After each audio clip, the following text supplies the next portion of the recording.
کچھ خواتین کسی فوتگی والے گھر بھی جائیں تو واپس آ کر اس طرح تبصرہ کر رہی ہوتی ہیں کہ بیٹی نے تو نیا سوٹ ڈالا تھا، اسے تو دکھ ہی نہیں تھا۔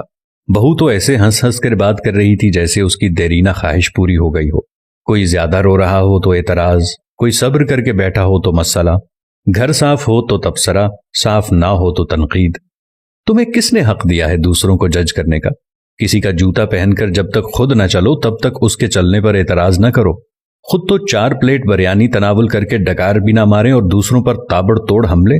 خدارا رحم کریں، کم از کم سوگ میں شامل نہیں ہو سکتی تو بلا وجہ ان کی عزت بھی نہ اچھالیں۔ یہ وقت سب پر ہر گھر میں آنا ہے اور آتا ہے۔ ہمارے مرد حضرات بھی کچھ کم نہیں، 2 لفظ تعزیت کے تو ٹھیک طرح سے بولنے نہیں آتے، اور سیاسی تھیٹر ایسے سجا کے بیٹھ جاتے ہیں کہ فوتگی پر نہیں الیکشن کیمپین پر آئے ہوں۔ جس کے سر سے باپ کا سایہ اٹھا ہے کوئی اس کی بھی تو دلجوئی کرے، اس کے غم کا مداوع بھی تو کوئی کرے، لیکن ہمیں کسی کے غم سے کیا؟ ہم تو رسم دکھاوا کے لیے گئے ہیں۔ ہماری بلا سے کوئی مرتا ہے تو مرے، ہم تو پوچھیں گے کہ بھائی جی کھانے کا انتظام ہو گیا نا؟ کتنی دیگیں بنوائی ہیں؟ 6 دیگیں تو کم ہیں، برادری بھی ہے، محلے داری بھی ہے۔ وہ بیچارہ باپ کے سوگ کو بھول کر اس پریشانی میں لگ جاتا ہے کہ کہاں سے قرض پکڑوں، کیونکہ کھانا صحیح نہ بنایا تو باتیں ہوں گی۔ ساری زندگی باپ کا کھایا، مرنے پر روٹی بھی صحیح نہ دے سکا۔ ہمیں سوچنا ہوگا کہ کون لوگ ہیں ہم۔ مسلمان تو دور، کیا ہم انسان بھی ہیں؟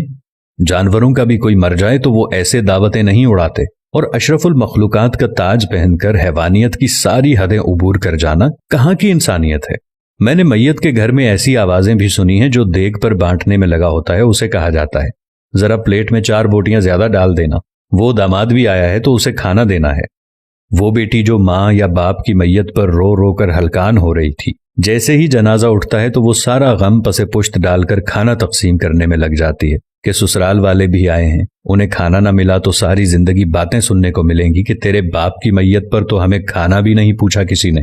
میں نے اس بات پر بھی تبصرے سنے ہیں کہ سالن میں تو تری یعنی گھی ہی نہیں تھا، ہماری پلیٹ میں تو بس شوربہ ہی آیا۔